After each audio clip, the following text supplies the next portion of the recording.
BCAAs got caught up in the hype where they thought it could build muscle, and it turns out that they cannot build muscle by themselves. But at the same time, BCAAs were just so cheap to produce, and I guess a culture formed around them pretty early on. They've stuck in the market for ever since then, to be honest. It's one of the most popular supplements.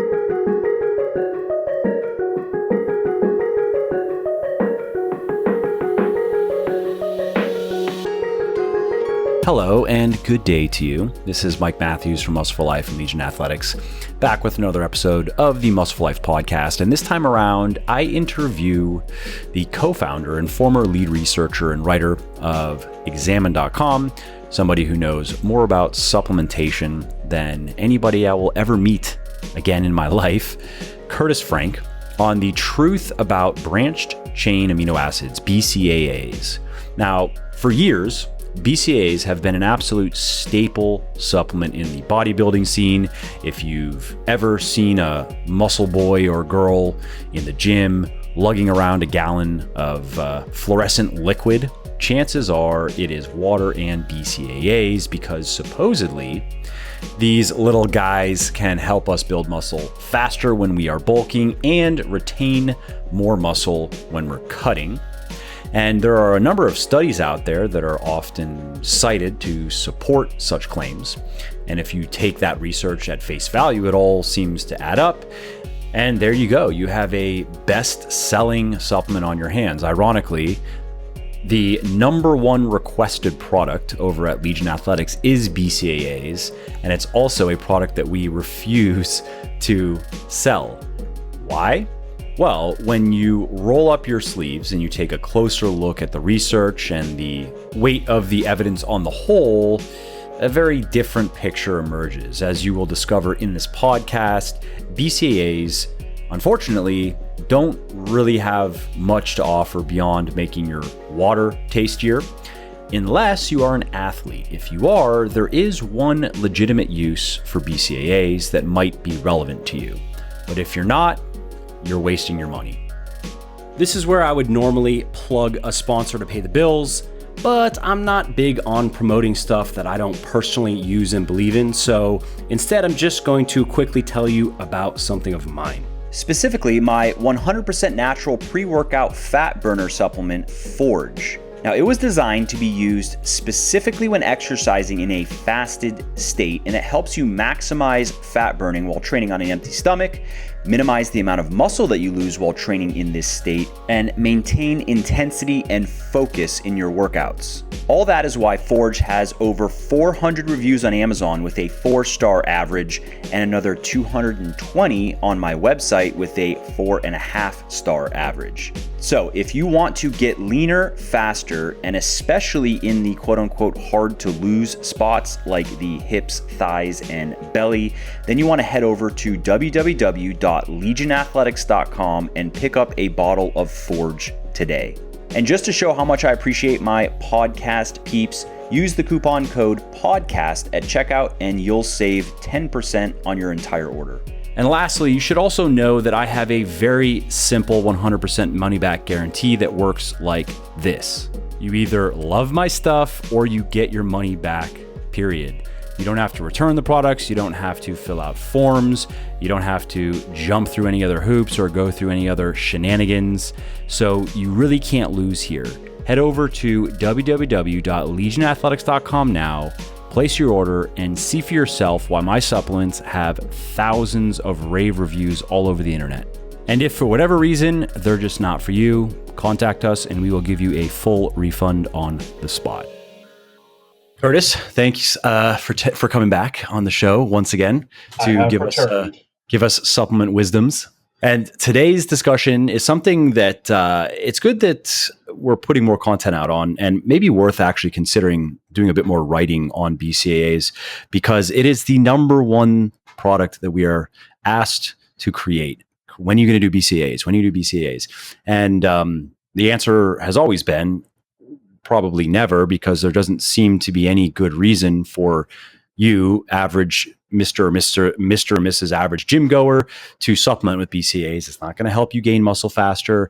I mean, unless you just like tasty water, and that's not a very good sales pitch, because, well, it's just not. So that's it's funny though, actually, a number of people write back and just say, okay, even if that's true and there are no real benefits to supplement BCAAs, I do like tasty water. So if I would buy them from you, I'm going to buy them regardless, and I would buy them for you. But just recently, right, you were looking into, could we swing a BCAA product of some type for any reason that would be legitimate, and it would make for a good sales pitch, a convincing sales pitch, an honest sales pitch. And obviously you came back negative. And I guess that's kind of a segue into today's discussion. Why? And for people listening, just to answer that question of what BCAAs are, why are people using them, and what can they do, what can they not do, and so forth. All right, so BCAAs, the branched chain amino acids, just to get the obvious out of the way, they have 3 amino acids that have branched chains. The other amino acids are pretty much straight lines. These ones are all bendy. And they were grouped together specifically for that purpose, just structural. The 3 BCAAs, leucine, isoleucine, and valine, do different things in the body. And truth be told, we don't know anything about valine. It's just nobody really wants to research it. But leucine is the primary one that stimulates muscle protein synthesis. And this led to BCAAs being marketed initially because it was claimed that they could build as much muscle as protein, but because you're taking in less amino acids overall, it's less calories. Then this, fueled consumption of BCAAs, and it was later found out that this was not the case. You needed all essential amino acids to sufficiently build muscle. So either shouldn't that have been obvious from the outset? It was not necessarily obvious from the outset because there are stores of amino acids in the body, mostly the intestines and liver. So it was thought that if you could just tell the muscle to start building, it will start taking amino acids from the liver and intestines, and then that those stores would be replenished the next time you eat food. But it seems that it's not so simple. You can't just take amino acids from the liver because it's incredibly greedy. So it needs a surplus of most amino acids, probably all the essential ones, in the blood when you stimulate the muscles. So in a sense, those are essential amino acid stores. I know that's not the correct term, but in a metaphorical sense, it's the body holds on to those because they are more important than more muscle. Pretty much. Like, you have to feed your immune cells. The intestinal cells have a turnover rate that is measured in minutes, so you need to create more intestinal cells. The liver just needs a large store of amino acids because it handles any insult and needs to be prepared for those insults. Glutamine itself is a huge buffer that regulates blood acidity. So there's so many more important things in the body than building muscle, because to the body, building muscle does not, in the short term, regulate survival. Right. I mean, obviously, the total amount of lean mass is correlated with just all-cause mortality. But yeah, being more jacked doesn't necessarily mean you survive better, so long as you don't have a very low amount of lean mass, right? Yeah, but again, it's more of a long-term thing. A lot of these, when organs get greedy, it's more of an adaptation over time for acute stressors. Like, the intestines and liver will only release their amino acids for the muscle, I believe, in situations of trauma involving a weapon wound where you're actually bleeding out, or third-degree burns, which is why there were studies on glutamine showing increased muscle growth, because that was a situation of which the other stores in the body would give up their glutamine. I see. But BCAAs got caught up in the hype where they thought it could build muscle, and it turns out that they cannot build muscle by themselves. But at the same time, BCAAs were just so cheap to produce, and I guess a culture formed around them pretty early on. They've stuck in the market for ever since then, to be honest. It's one of the most popular supplements. I mean, yeah, it was one of those tipping point products, right? Because it hit on a big benefit that people wanted. They were inexpensive to produce. So that means that there's a lot of money that could be spent on the marketing of them. And also you can make them taste delicious, even though they taste terrible, by themselves. With artificial sweeteners and artificial flavoring, you can make pretty much anything taste really good. And so it's just that perfect storm of factors that made for a real kind of runaway success. Yeah, it's like a perfect cash cow product. Exactly. It's just people are always going to buy it regardless of what you say. So if you want to sell it, at least try to find one or two niches where it actually works. But then we got into the discoveries where the signaling for muscle growth was attributable to leucine solely. So if you wanted to stimulate muscle growth, you would just get leucine. You don't need isoleucine or valine, so it's cheaper. You can take smaller pills if you're going the pill route. Doesn't isoleucine stimulate protein synthesis very weakly, or no? Very weakly, but so weakly that I would say it's like inconsequential compared to leucine. Okay. It's more, isoleucine is pretty good in high doses to increase the uptake of glucose into muscle cells. But it's high dose, like I believe the studies use 10 to 11 grams of isoleucine alone. So like there is a potential for isoleucine in high doses to be used as like a post-workout to increase glucose uptake into muscles. But I believe isoleucine, if you take it away from BCAAs and pump up the dose, starts to get really expensive at that point. Yeah, I'm sure. Just because if you're isolating it even further, that's how things get very expensive. Yeah, but leucine, like at those doses, isn't that expensive. So right. It's weird. Right. But so leucine took that crown, and then for actually building muscle, the crown was, ever since the initial discovery, always with protein itself. So you have BCAA in a little area where it can do both those things less good than either the initial ones. So you choose A, which is protein, or you choose B, which is leucine. And then in the middle, BCAA is like, well, we suck at that and we suck at that. What do we do? Like literally for a long time, the only reason BCAAs were still sold were because they were on the market and people were buying them and you just wanted to keep the money coming in. Yeah, I mean, those in the office, that's what some people were saying, like, yeah, we don't have to lie to sell them, but so many people ask for them, so many people buy them, so many people say that they're going to keep buying them simply because they like them. Or I've also heard some people say that when they're cutting, they feel like it helps stave off hunger and cravings, at least hunger to a certain degree. And so in the office, again, so people are like, I mean, can't we just make them and not claim they're going to do anything that they're not going to do? But I still just didn't like that. I was like, that's such a weak product. Then what it starts a bad precedent. Yeah. And then what does that sales page look like? What's the pitch? Tasty BCAAs. You're gonna buy them. This one's great. That's about it. And I feel like that goes against the brand. Satire sell page. Yeah, I know. Yeah. That if we were making joke supplement websites, joke supplement companies, that would be one of the products.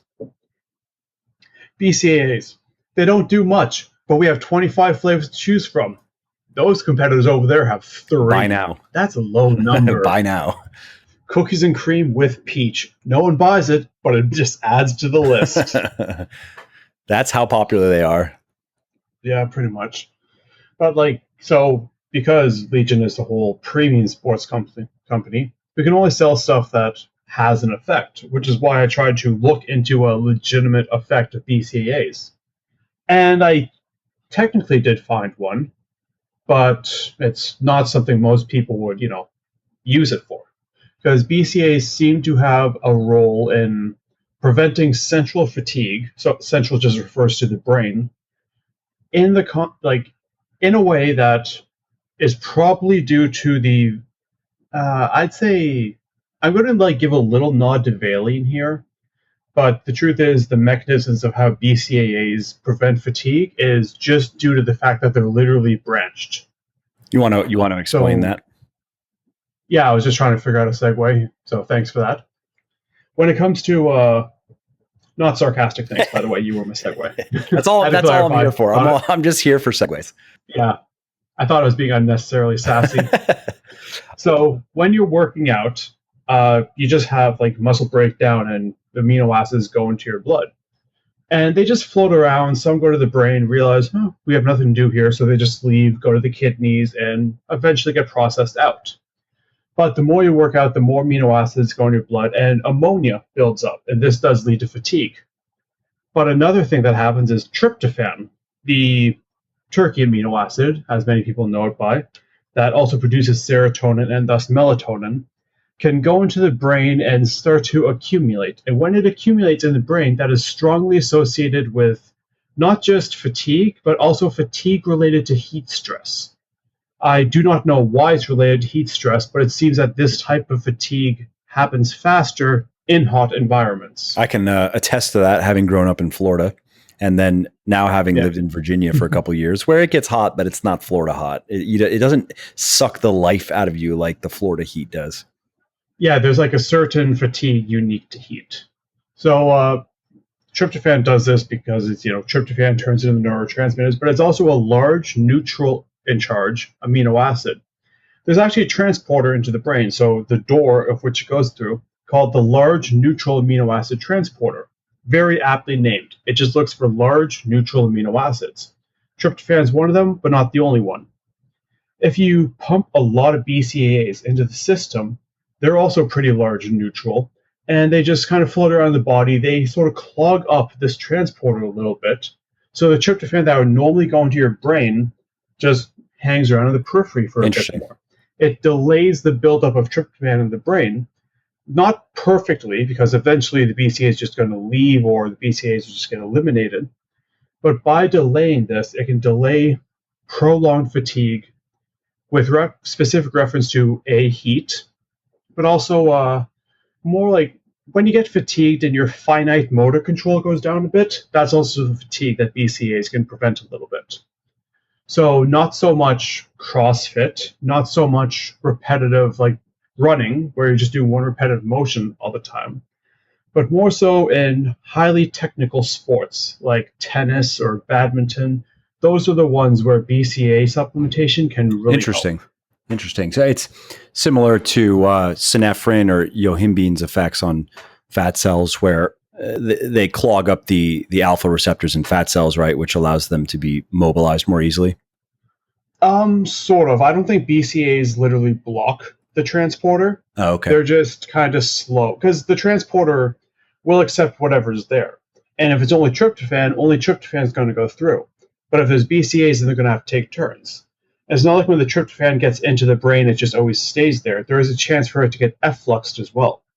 So as long as the ratio is kind of balanced, then the ratio in the brain will be kind of balanced and not as fatigue prone, one could say. That makes sense. Yeah, because I guess it's a transporter, not a receptor. So it's a difference there. I was thinking, it could be like caffeine and adenosine receptors, but again, that's different. If it's a transporter, it just keeps them busy, basically. Yeah, but the main thing that I want to get into, and this is like the part where I can say BCAAs actually work, because for the longest time, BCAAs, despite these mechanisms, did not show much strength. Like they technically delayed fatigue, but it was like you got one extra swing in a tennis match. Like, oh no, that just makes such the difference. It doesn't. This is because when I mentioned earlier how amino acids are breakdown products, ammonia is produced, and ammonia causes fatigue. BCAAs themselves will produce ammonia. So they cause fatigue in a way. BCAAs, for the purpose of reducing fatigue, shoot themselves in their own feet. Which is why I wrote this article for Muscle for Life recently. BCAAs paired with citrulline. Because citrulline, through I think it's called ammonia, the urea cycle, I don't know how I forgot that, can help reduce ammonia buildup in the blood. So BCAAs do their unique effect on preventing fatigue. There is the natural side effect of increasing ammonia, which would normally shoot themselves in the foot. Then citrulline takes care of the ammonia issues and allows the BCAAs to actually shine without being impaired. And the studies that I went over on this article, there's one looking at elite tennis players, where they're basically put through a few simulated matches just to make them fatigue. And then they just shot tennis balls at them and said, in a very sadistic manner, go until you fall.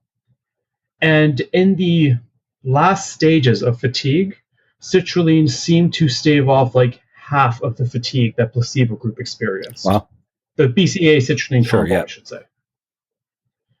So yeah, there actually does seem to be a specific promise for BCAAs, but it may require citrulline or potentially L-ornithine in combination with the BCAAs to truly shine. And again, it only shines in like cognitively heavy, fatigue-prone sports.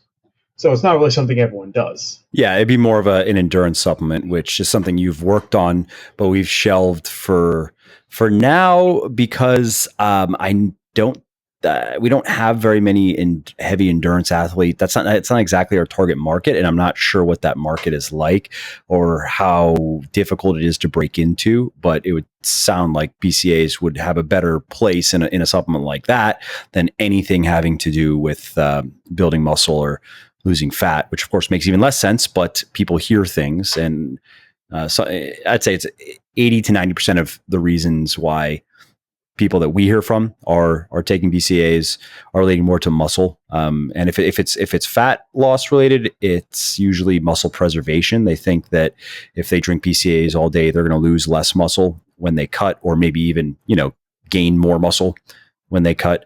But some people also think that it helps them lose fat faster. Well, they can do whatever they want, but they're just going to be wasting money. There is no evidence that I know of to suggest that BCAAs have a direct role in fat loss.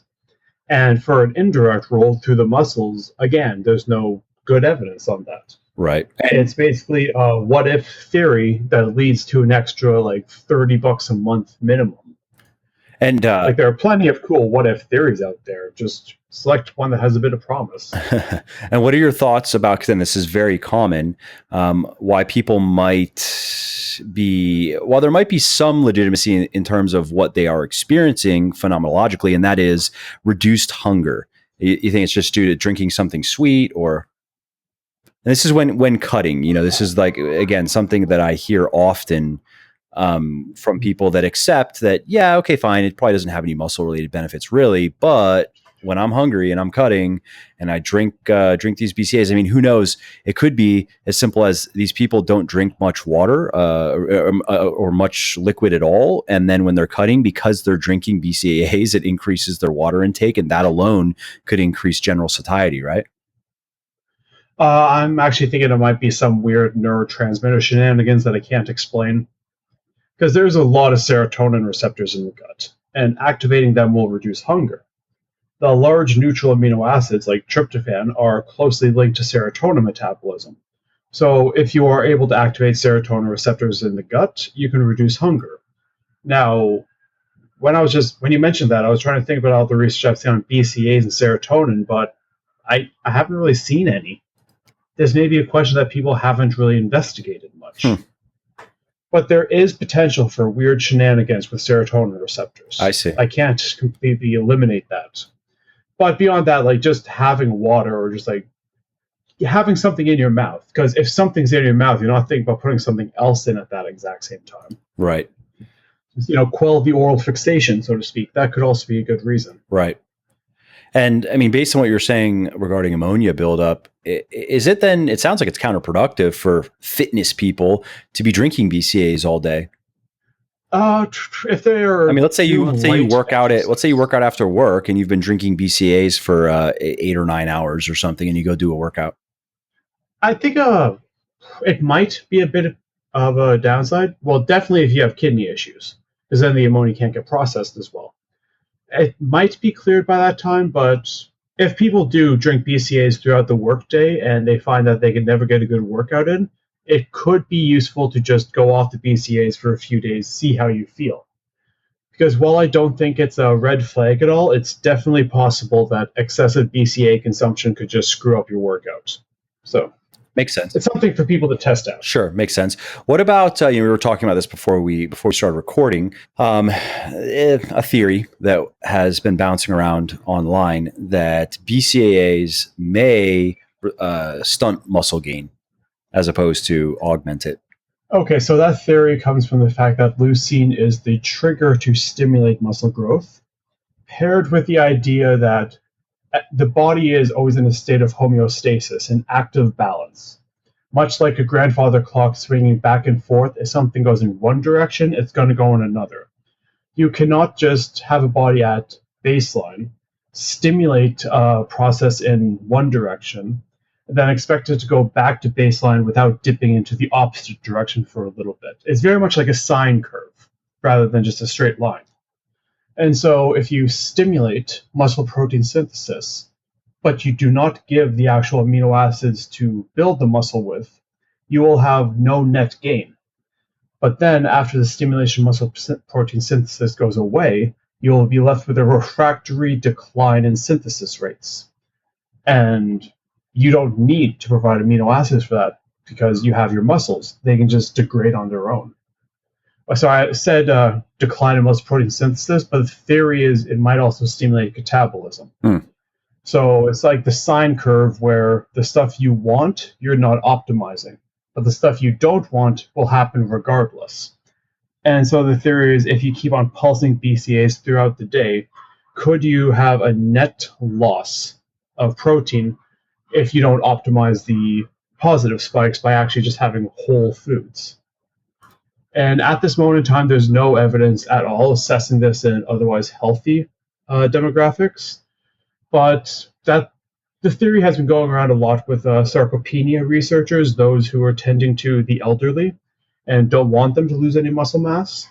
And I can't really read their research all that well, but it seems like that's a valid hypothesis that they're still testing out.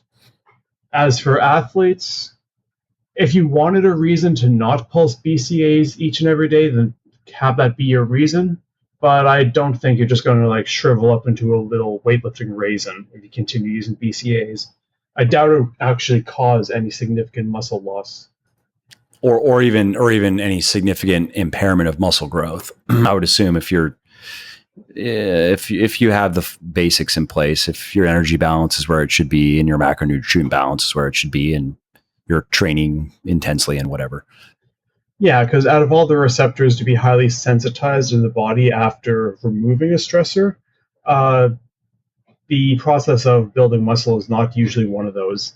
Because the molecular target for leucine is actually inside the cell. It's not a receptor on the outside. It doesn't need to desensitize or resensitize the cell as much as other receptors like the insulin receptor. Interesting. Anything else that's floating around out there? I'm trying to think. I mean, those cover all the major points of BCAAs, what they are, why people are using them, and why they are vastly overrated, and what a legitimate use may be. Anything else that you've had on your list that you think we should touch on?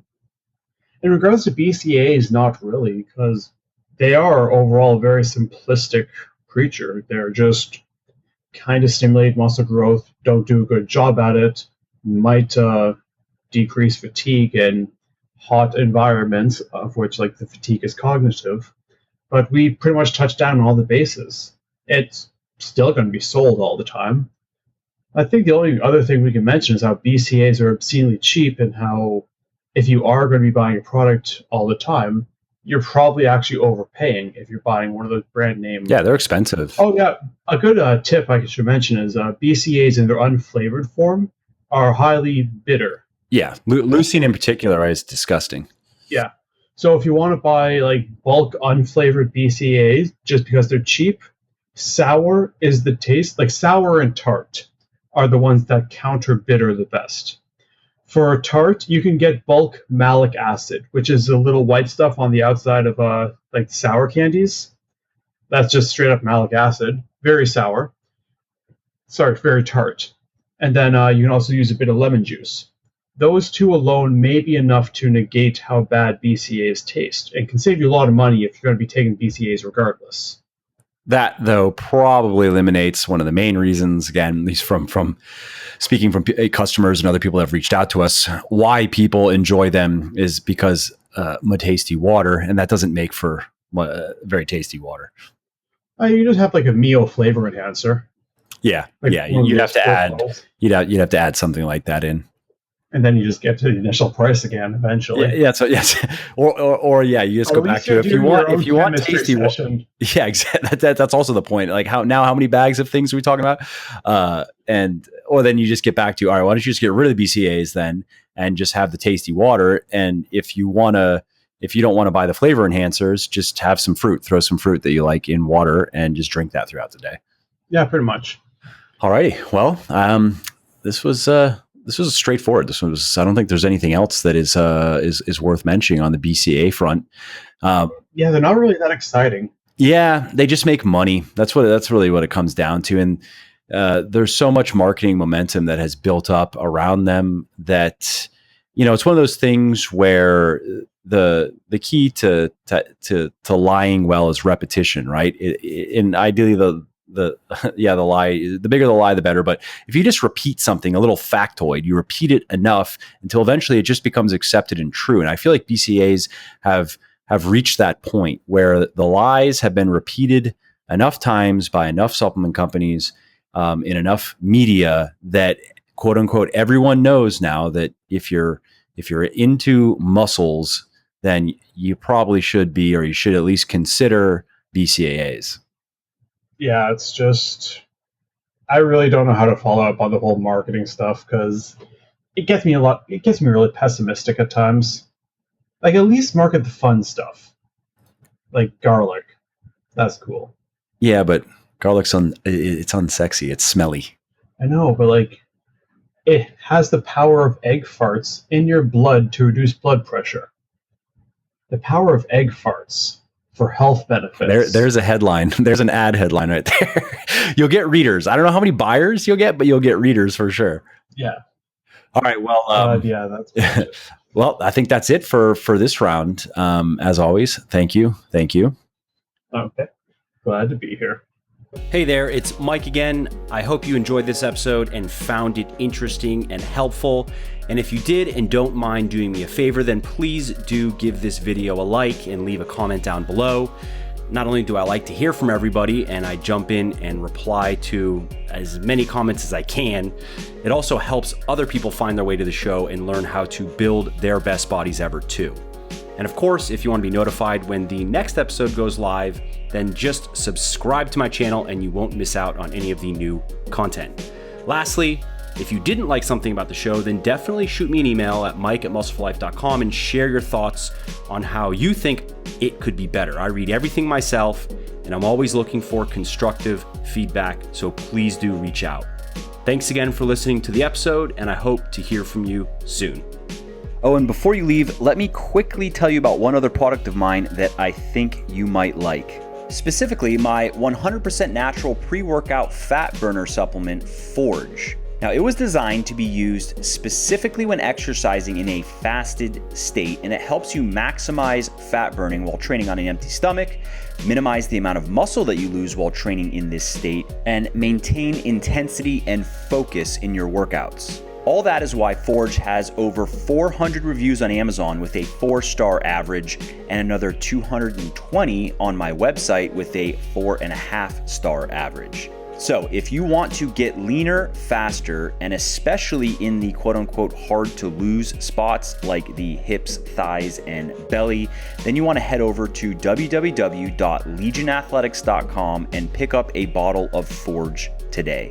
And just to show how much I appreciate my podcast peeps, use the coupon code PODCAST at checkout and you'll save 10% on your entire order.